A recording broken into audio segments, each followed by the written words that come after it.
నమస్తే welcome to టీవీ20 news నేను మీ శ్రీలత ముందుగా హెడ్లైన్స్ సమగ్ర సర్వే వివరాలను బారాస దాచిపెట్టి ఎన్నికల కోసం వాడుకుంది సీఎం రేవంత్ రెడ్డి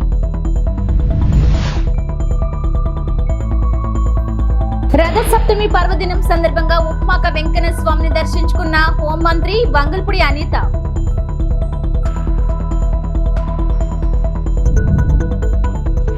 అండర్-19 టీవీ20 వరల్డ్ కప్ గెలుపొందిన భారత మహిళా జట్టులో విశాఖ క్రీడాకారిణి షబ్నం షకీల్ సామాజిక ఆర్థిక ఉపాధి విద్య రాజకీయ కుల గణన సర్వే నివేదికను ముఖ్యమంత్రి రేవంత్ రెడ్డి అసెంబ్లీలో ప్రవేశపెట్టారు. ఈ సందర్భంగా నివేదికలోని అంశాలను సీఎం వివరించారు. గత ప్రభుత్వం సమగ్ర సర్వేను అసెంబ్లీలో మంత్రివర్గం ముందు ఎందుకు పెట్టలేదని రేవంత్ రెడ్డి ప్రశ్నించారు. బారాస నేతలు సమగ్ర సర్వే వివరాలను దాచిపెట్టి ఎన్నికల కోసం వాడుకున్నారని ఆరోపించారు. తాము చేపట్టిన కుల సర్వే మొత్తం 4 భాగాలుగా ఉందన్నారు. 4 విభాగంలో పౌరుల వ్యక్తిగత సమాచారం ఉన్న నేపథ్యంలో వ్యక్తిగత గోప్యత చట్టం కారణంగా వివరాలను ప్రవేశపెట్టలేదని చెప్పారు. 9,179 మంది అధ్యక్ష, ఎంతలో 3,54,00,000 మందిలోనే 46.25% అధ్యక్ష. అదేవిధంగా ముస్లిం మైనారిటీలు బీసీ ప్రాక్టీస్ చేసేవాళ్ళు బీసీల కింద ఉన్నవాళ్ళు 35,76,588. మొత్తం ఈ రాష్ట్రంలో ABCDE 5 కేటగిరీల కింద ఉన్న బీసీలు 56.33%. గత ప్రభుత్వం ఇచ్చిన రిపోర్టు 51% అధ్యక్షుడి రిపోర్టు ఉంది. ఈ రోజు నా ప్రభుత్వం చేసిన పక్కా లెక్కల ప్రకారం 56.33% వచ్చింది. రాజకీయ ప్రయోజనాల కోసము అవగాహన రాహిత్యంతో అర్థం పర్థం లేని మాటలు రోడ్డు మీద ఎవరో మాట్లాడితే అవి తీసుకొచ్చి 9.5 సంవత్సరాలు నేను మంత్రిగా పనిచేసిన అని గప్పాలు కొట్టే వ్యక్తి వాటిని తీసుకొచ్చి ఇక్కడ మాట్లాడుతుండు. మీరు ప్రైవేట్ కాలేజీలలో అటెండర్ల నుంచి చిన్న చిన్న వాళ్ళని ఎవరినో ఊరు పేరు లేని వాళ్ళతో మీరు చేయించారు. 12 గంటలలో చేయాలని గొప్పల కోసం గప్పాల కోసం చేసిరు. మీరు లిమ్కా బుక్ రికార్డుల కోసం చేసిరు. లిమ్కా బుక్ రికార్డుకు పంపించి వీళ్ళు గొప్పలు పొడిచిండ్రని లిమ్కా రికార్డుకు వీళ్ళు డేటా ఇస్తారు కానీ క్యాబినెట్కి ఇవ్వరు, తెలంగాణ అసెంబ్లీకి ఇవ్వరు అధ్యక్ష. వీళ్ళు ఇచ్చిన డేటా అధ్యక్ష. ఇది లిమ్కా బుక్ రికార్డుల కోసం లిమ్కాకు పంపించుకున్నారు. వీళ్ళు 10 సంవత్సరాలు ఎందుకు దాచిపెట్టిండ్రు అధ్యక్ష? ఎందుకు ఈ సభలో పెట్టలేదు? ఎందుకు క్యాబినెట్ లో పెట్టలేదు? అంటే మంత్రుల మీద నమ్మకం లేదు, ప్రజాప్రతినిధుల మీద నమ్మకం లేదు, ప్రజల మీద నమ్మకం లేదు. మీరు మీ దగ్గర దాచిపెట్టుకొని మీ కుటుంబమే సమాచారాన్ని అడ్డం పెట్టుకొని అన్ని రకాల అరాచకాలు చేసి ఈ రోజు ప్రభుత్వం చిత్తశుద్ధితోని ఒక మంచి పాలసీని తీసుకొచ్చినప్పుడు ఆ విషయం మాట్లాడుకుంటూ 10 సంవత్సరాలు మీరు చేసిరు. లిమ్కా బుక్ రికార్డ్స్కి అవసరం ఉందా అధ్యక్ష? ఇది లిమ్కా రికార్డ్స్ ఈరోజు బీసీలకు న్యాయం చేస్తుందా? అంటే ఎట్లా తయారైంది అధ్యక్ష? అంటే వీళ్ళు ఎంతసేపు ఉన్నా ఉద్దర గప్పాలకు అలవాటు పడ్డారు అధ్యక్ష. ఎక్కడికక్కడ పొగడ్తల కోసం పేపర్లలో టీవీలలో నేను సెల్ఫీ దిగుతా, సెల్ఫ్ డబ్బాలు కొట్టుకుంటా, ఇవన్నీ నన్ను నువ్వు పోగుడు, నిన్ను నేను పోగుతా, నా ఇప్పు నువ్వు గోకు, నీ ఇప్పు నేను గోకుతా. ఎంతకాలం ప్రజలు మోసం చేస్తారు అధ్యక్ష? మాట్లాడలేకపోవచ్చు అక్కడ ఉన్న మా బీసీ మిత్రులు, కానీ వాళ్ళ మనసుకు తెలియదా ఈరోజు ఈ ప్రభుత్వం చేస్తున్న ప్రయత్నం? ఎవరైనా ఈరోజు ప్రతిపక్షాలు డిమాండ్ చేసింది అధ్యక్ష మమ్మల్ని? మేం బాధ్యత తీసుకొని ఈ ప్రక్రియ మొత్తం పూర్తి చేసి మంత్రివర్గంలో పెట్టి ఆమోదింపజేసి సభలో పెట్టి సభ ద్వారా మొత్తం దీన్ని ఆమోదించి వాళ్ళందరికీ స్థానిక సంస్థలలో కాకుండా విద్య ఉద్యోగ ఉపాధి అవకాశాలలో రిజర్వేషన్లు పెట్టాలని మేం తాపత్రయపడుతుంటే మమ్మల్ని తప్పు పట్టేది ఏంది అధ్యక్ష? ఇదెక్కడ న్యాయము? ఇదెక్కడి పద్ధతి? మీ కుటుంబానికి నచ్చకపోతే ఇక బలహీన వర్గాలకు అసలు ఏం మంచి జరగొద్దా? ఈ రోజు ఈ డాక్యుమెంట్ మీద నేను ఒకవేళ వాళ్ళు చర్చకు పెడదామంటే రేపు ఎప్పుడు చర్చకు పెడదామో చెప్పమని ఉంది అధ్యక్ష.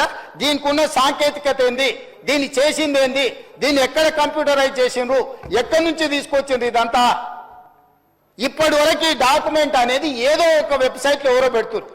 ఇది అధికారికంగా నేను ఎందుకు కోట్ చేయలేదంటే వాళ్ళు రేపు ఇది చేస్తే నువ్వు ఎక్కడి నుంచి తెచ్చినావు అని అడుగుతారు. సోర్స్ ఆఫ్ డాక్యుమెంట్ నేను చెప్పలేను. ఇప్పుడు 9.5 సంవత్సరాలు మంత్రిగా పనిచేసిన ద గ్రేట్ ఆయన ఎవరో మంత్రి గారు చెప్పినందుకు ఇప్పుడు ఇది అఫీషియల్ గా నేను మాట్లాడుతున్నా అధ్యక్ష. ఇది ఎక్కడ పబ్లిక్ డొమైన్ లో అధికారిక వెబ్సైట్లలో లేదు. కేవలం ఆ కుటుంబం వాళ్ళ ట్రెజరీలో పెట్టుకొని ఎన్నికలు వచ్చినప్పుడు ఈ వివరాలను వాడుకొని వాళ్ళు రాజకీయం చేసిరు. మేము అట్లా చేయడం లేదు. ఆ నివేదిక 4 వాల్యూమ్ల రూపంలో ఉంది. 3 వాల్యూమ్స్ ప్రక్రియ విధానము చేపట్టింది డీటెయిల్స్ ఉన్నాయి. 4వ వాల్యూమ్లో మాత్రం ఇండివిజువల్ వివరాలు ఉన్నాయి అధ్యక్ష. ఇండివిజువల్ వివరాలు ప్రజలకు ఇవ్వడానికి వీలు లేదు. ప్రభుత్వానికి ఆ వ్యక్తికి మధ్యలో ఉన్న సమాచారము ప్రభుత్వం కాబట్టి ప్రభుత్వం మీద నమ్మకంతో ఇచ్చారు. ప్రభుత్వం కస్టోడియన్. ప్రభుత్వం cannot disclose every document, every detail to every individual.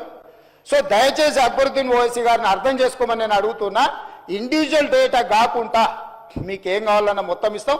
Compel చేసి టోటల్గా రిపోర్ట్ ఇస్తాం. మీకు ఇంకేమైనా అనుమానాలు ఉంటే కూడా నివృత్తి చేస్తాం. దయచేసి బీసీల జనాభా పెరిగింది మా సర్వేలో, మైనారిటీల జనాభా పెరిగింది మా సర్వేలో. మేము పక్కా సమాచారాన్ని సేకరించినాము. 2011 తర్వాత జనాభా లెక్కలు జరగలేదు. సో ఈ ప్రభుత్వానికి దాపరికం లేదు. ఒకవేళ నిజంగానే అబద్ధాలు చెప్పాలనుకుంటే వాళ్ళ సమాచారం ఈయనల గురించి నేనెందుకు చెప్తుంటే అధ్యక్ష? ప్రాసెస్ను మీరు తప్పు పట్టకండి. ప్రభుత్వ చిత్తశుద్ధిని తప్పు పట్టకండి. ప్రభుత్వం ప్రాసెస్ని పర్ఫెక్ట్గా చేసింది. ప్రభుత్వానికి రథసప్తమి పర్వదినం సందర్భంగా ఉప్మాక వెంకన్న స్వామిని దర్శించుకున్న హోంమంత్రి వంగల్పూడి అనిత. ఆలయ మర్యాదలతో మంత్రికి స్వాగతం పలికిన దేవస్థానం అధికారులు, అర్చకులు. ఆలయం చుట్టూ ప్రదక్షిణలు చేసి అంతరాలయంలో ప్రత్యేక పూజలు నిర్వహించిన మంత్రి అనిత మంత్రికి ఆశీర్వచనం చేసి స్వామివారి తీర్థ ప్రసాదాలు అందజేసిన వేద పండితులు.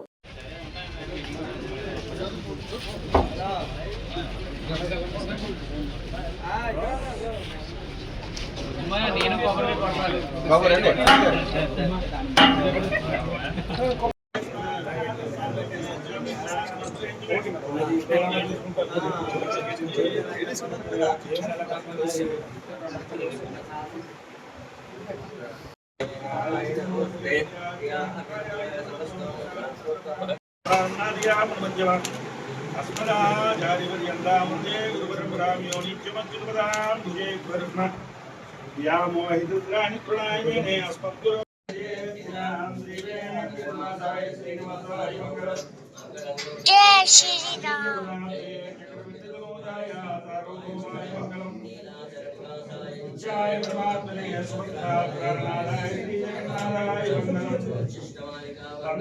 जय श्री राम।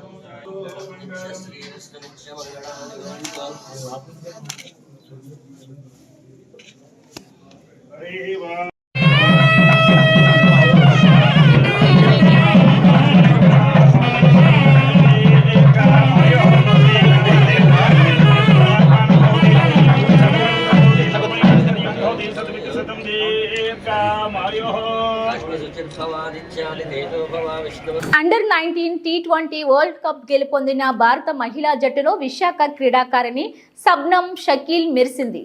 ప్రపంచ కప్ మ్యాచ్ల్లో తన కుడి చేతి వాటం ఫాస్ట్ బౌలింగ్తో ప్రత్యర్థి బ్యాటర్లను బెంబేలెత్తించిన శబ్నం జట్టులో కీలక బౌలర్గా మారింది. దక్షిణాఫ్రికా, బంగ్లాదేశ్తో జరిగిన మ్యాచ్ల్లో ఒక్కో వికెట్ తీగా శ్రీలంకపై జరిగిన మ్యాచ్లో 2 వికెట్లు పడగొట్టింది. వరల్డ్ కప్ గెలుపొంది తిరిగి స్వగ్రామమైన విశాఖకు చేరుకుంది. దీంతో విశాఖ వాసులు, క్రీడాకారులు, అభిమానులు ఎయిర్పోర్ట్ నుంచి ఘన స్వాగతం పలికారు.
జాతీయ స్థాయిలో రాణించే క్రీడాకారులు ఉన్న గాజువాక ప్రాంతంలో క్రీడాభివృద్ధికి పెద్దపీట వేస్తున్నట్లు తెదేపా రాష్ట్ర అధ్యక్షుడు ఎమ్మెల్యే పల్లా శ్రీనివాసరావు అన్నారు. ఆగస్టు 10న వికాస్ నగర్ రాజీవ్ ఇండోర్ స్టేడియంలో by Visakha lions Shotokan karate do association ఆధ్వర్యంలో మిద్దె లక్ష్మీనారాయణ మెమోరియల్ పేరిట south India invitational karate championship జరగనుంది. దీనికి సంబంధించి గోడ పత్రికను పార్టీ కార్యాలయంలో ఎమ్మెల్యే ఆవిష్కరించారు. ఈ సందర్భంగా మాట్లాడుతూ క్రీడల్లో రాణిస్తూ రాష్ట్రానికి మంచి పేరు తీసుకురావాలని ఆకాంక్షించారు. నియోజకవర్గ వ్యాప్తంగా 6 క్రీడా మైదానాలు సిద్ధమవుతున్నాయని, ఇవి క్రీడాకారుల అభివృద్ధి ఎంతగానో తోడ్పడతాయని అన్నారు. అందరికీ నమస్కారం అండి. మరి ఈరోజు మిద్దె Lakshminarayana memorial south India invitation karate championship conduct చేయడానికి ఆగస్టు 10 నుంచి మన గాజువాక ప్రాంతంలో నిర్వహించడానికి ఇటు మిద్దె వీరాంజనేయులు గారు, అలాగే మా ప్రేమ్ కుమార్ గారు ఆధ్వర్యంలో జరుగుతుందండి. వరుణ్ గారు ఇంకా మిగతా మెంబర్స్ అందరూ ఆధ్వర్యంలో. మరి ఇది చాలా సంతోషం. వీళ్ళు ఎప్పటి నుంచో ప్రతి ఏడాది కూడా టోర్నమెంట్లు కండక్ట్ చేస్తూ మంచి క్రీడాకారులను ప్రోత్సహిస్తూ, ముఖ్యంగా కరాటేలో వారు చేస్తున్నటువంటి దానికి అందిస్తున్నటువంటి సేవలు నిజంగా మనం చాలా అభినందనీయం. వారికి ఎటువంటి స్వార్థం లేకుండా ఏదో మంచి చేయాలి, క్రీడాకారులను ప్రోత్సహించాలని ఆలోచనతో ముందుకు వెళ్తున్నారు. వారికి ఖచ్చితంగా మా యొక్క సహకారాలు ఉంటాయి.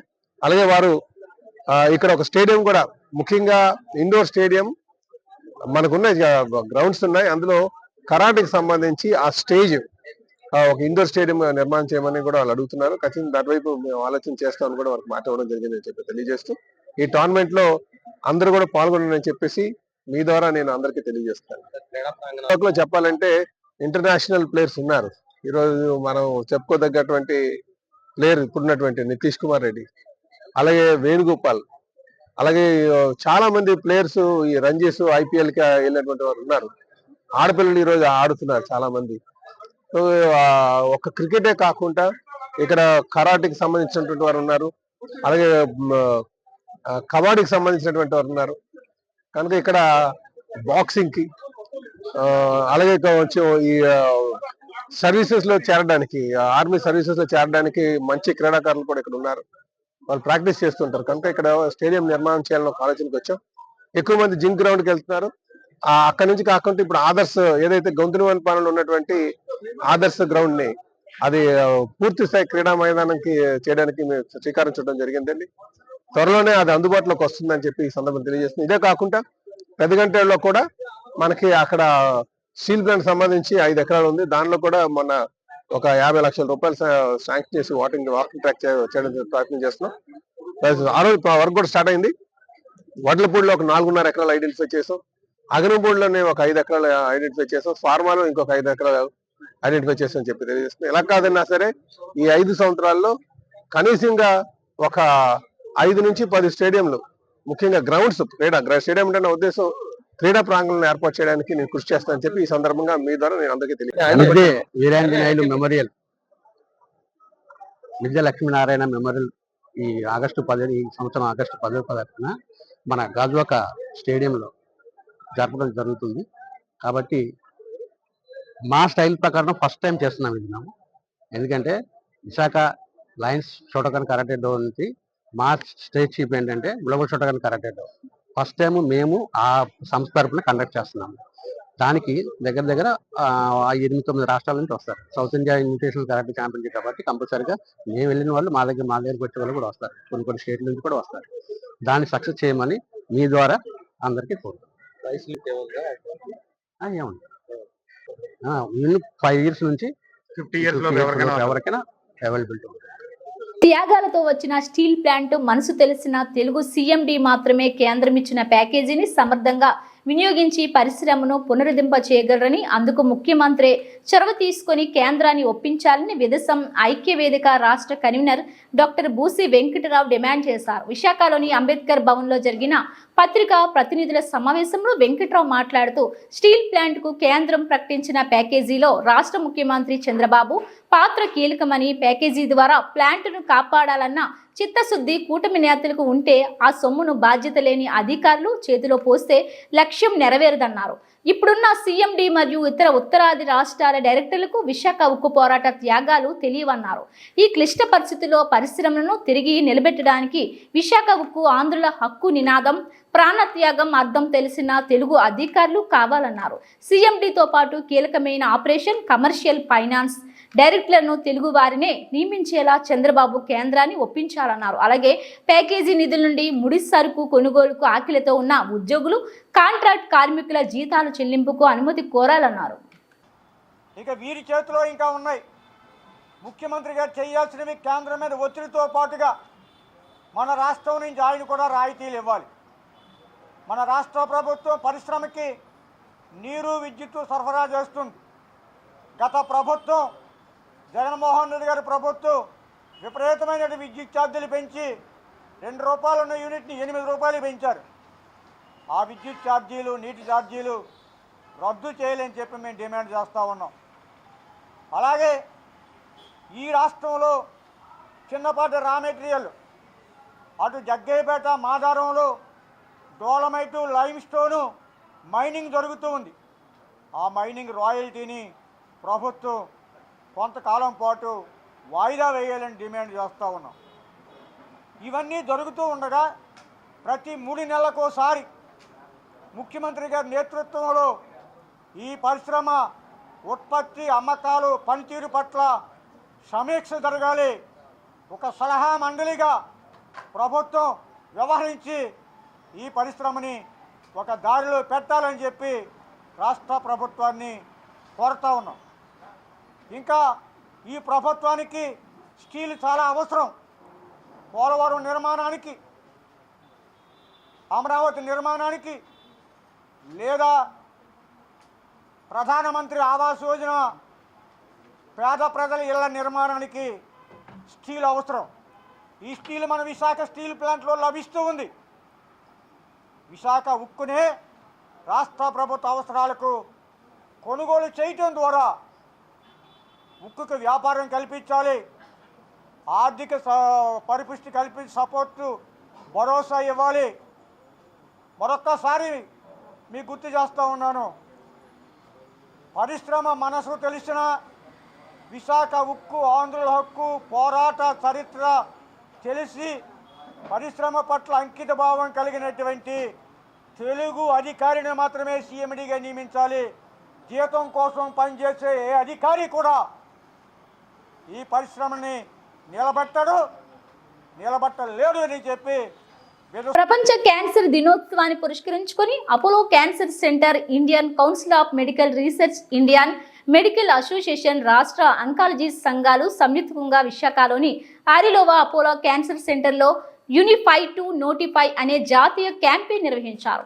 ఈ కార్యక్రమానికి ముఖ్య అతిథి ప్రపంచ క్యాన్సర్ దినోత్సవాన్ని పురస్కరించుకొని Apollo cancer centre, Indian council of medical research, Indian medical association, రాష్ట్ర అంకాలజీ సంఘాలు సంయుక్తంగా విశాఖలోని ఆరిలోవా అపోలో క్యాన్సర్ సెంటర్లో యూనిఫై టు నోటిఫై అనే జాతీయ క్యాంపెయిన్ నిర్వహించారు. ఈ కార్యక్రమానికి ముఖ్య అతిథి ఐఎంఏ అధ్యక్షురాలు డాక్టర్ వాణి, గౌరవ అతిథి ఐఎంఏ కార్యదర్శి డాక్టర్ మురళీమోహన్ పాల్గొని ప్రారంభించారు. ఈ సందర్భంగా డాక్టర్ వాణి మాట్లాడుతూ ఈ క్యాంపెయిన్ భారత ప్రభుత్వం క్యాన్సర్ గుర్తించదగిన వ్యాధిగా గుర్తించాలనే విజ్ఞప్తితో ముందుకు వెళ్తుందన్నారు.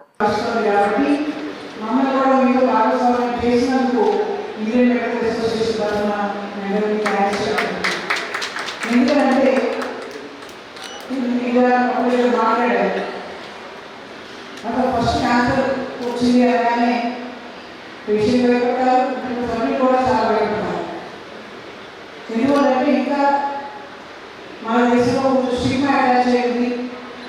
అక్కడ క్యాన్సర్ వచ్చినా ఏమైపోతున్నా భయం ఉన్నది, కుటుంబ సభ్యులందరూ కూడా భయపడతారు.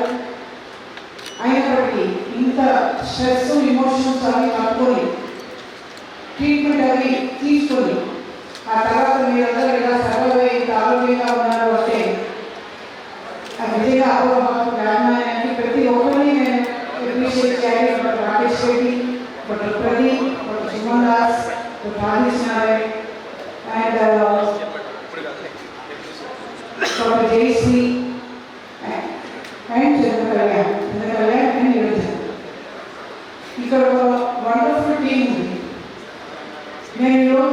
మీకు ఈ సందర్భంగా చెప్పాలి.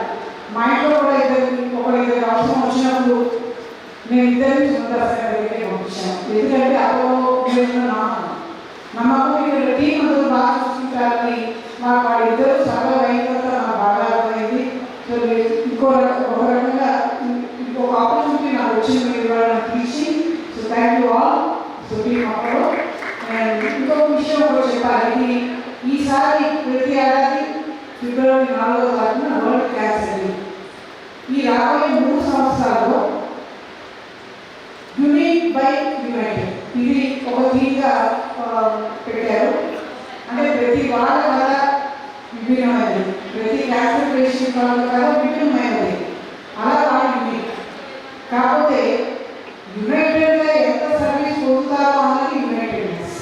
సో మీ కుటుంబ సభ్యులే కాదు, వైద్యులు ఇంకా చెప్పారు కేర్ ప్రొవైడర్స్ కూడా ఎక్కడగా చేస్తున్నారు.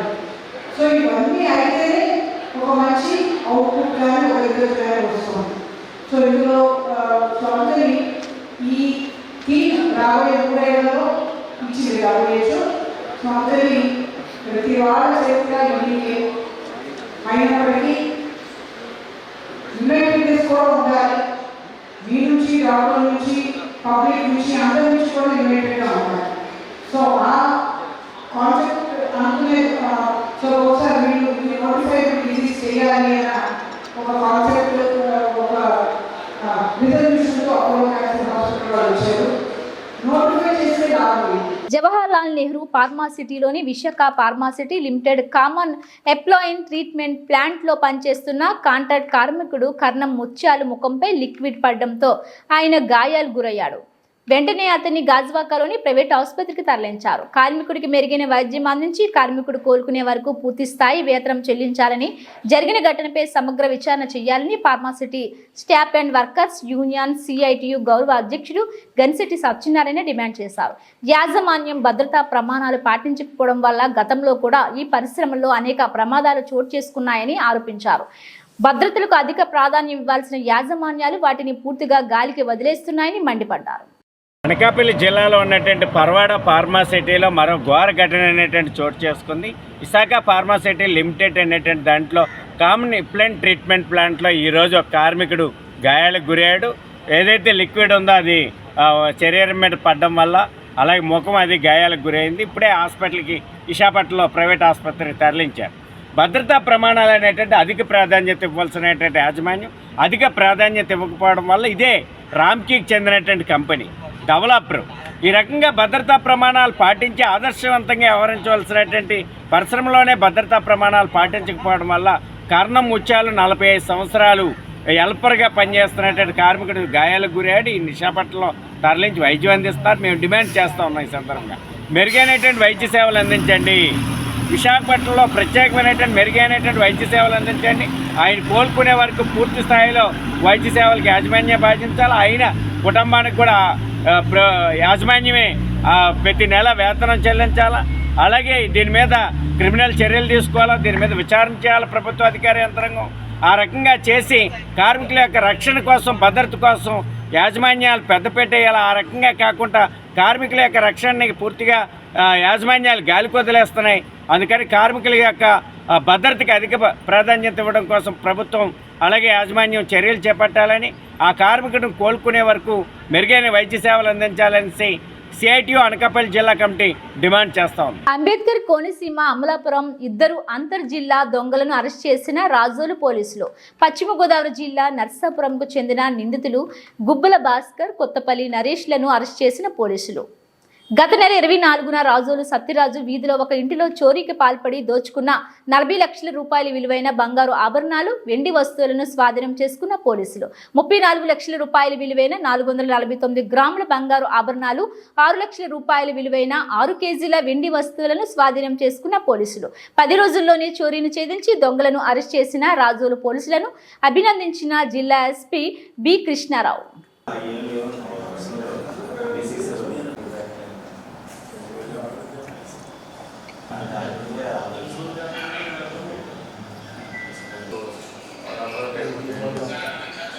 లేదు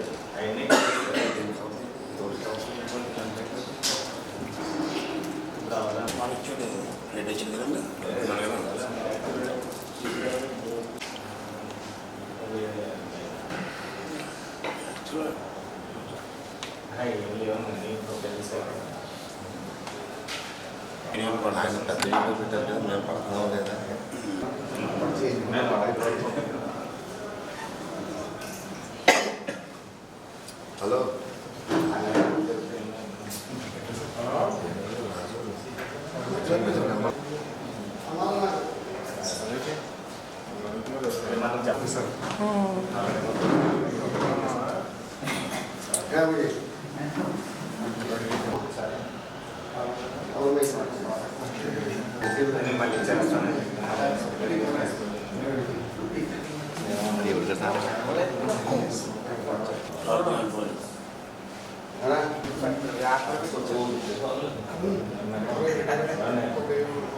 గుడ్ మార్నింగ్ ఎవ్రీవన్.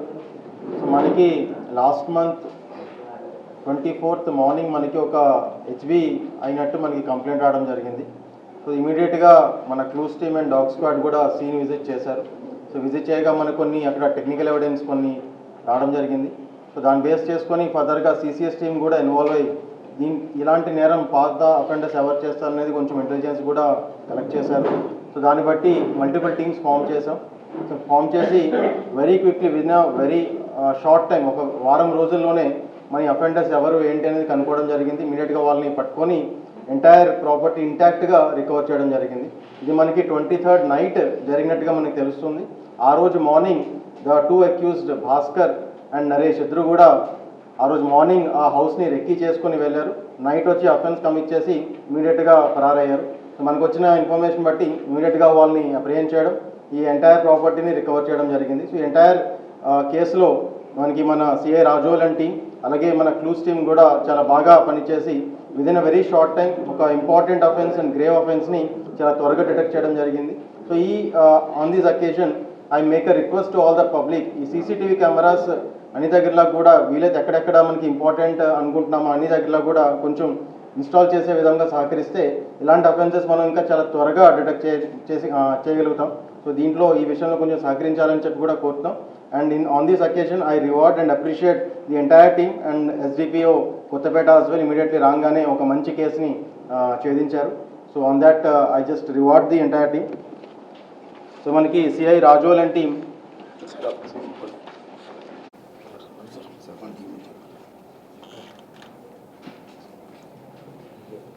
అలాగే మన ఫింగర్ 36వ జాతీయ రహదారి భద్రతా మాసోత్సవం సందర్భంగా ఏలూరు జిల్లా జంగారెడ్డిగూడెంలో రవాణా శాఖ ఆధ్వర్యంలో రహదారి భద్రతపై ప్రచార ర్యాలీ నిర్వహించారు.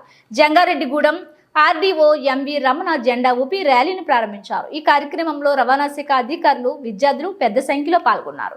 ఈ సందర్భంగా ఆర్డీఓ రమణ మాట్లాడుతూ రహదారి భద్రతా మాసోత్సవాల్లో భాగంగా రవాణా శాఖ వారు ప్రజల్లో అవగాహన కార్యక్రమాలు చేస్తున్నారని, అందులో భాగంగా వాహనదారులు సీట్ బెల్ట్ పెట్టుకోవాలని, ద్విచక్ర వాహనదారులు తప్పనిసరిగా హెల్మెట్ ధరించాలని, మద్యం సేవించి వాహనం నడపరాదని తెలియజేయడం కోసం నెల రోజుల పాటు నిర్వహించే ప్రచార కార్యక్రమాల్లో భాగంగా ఈ ర్యాలీ నిర్వహించామని తెలిపారు. ద్విచక్ర వాహనదారులు ముఖ్యంగా ఉద్యోగస్తులు తప్పనిసరిగా హెల్మెట్ ధరించాలని, హెల్మెట్ ధరించకుండా ఆఫీస్కి వచ్చిన ఉద్యోగస్తులకు ఆ రోజు లీవ్ కట్ చేయడం జరుగుతుందని ఆర్డీఓ అన్నారు. జిల్లా కలెక్టర్ ఆదేశాల మేరకు మేము కూడా ఆ నిబంధనను పాటిస్తున్నామని అన్నారు. అలాగే ప్రతి ప్రభుత్వ కార్యాలయంలో అధికారులు క్రింది స్థాయి ఉద్యోగస్తులకు ఖచ్చితంగా హెల్మెట్ ధరించడం అలవాటు చేయాలని, అలా చేస్తే అందరూ అలవాటు పడతారని ఆర్డీఓ అన్నారు.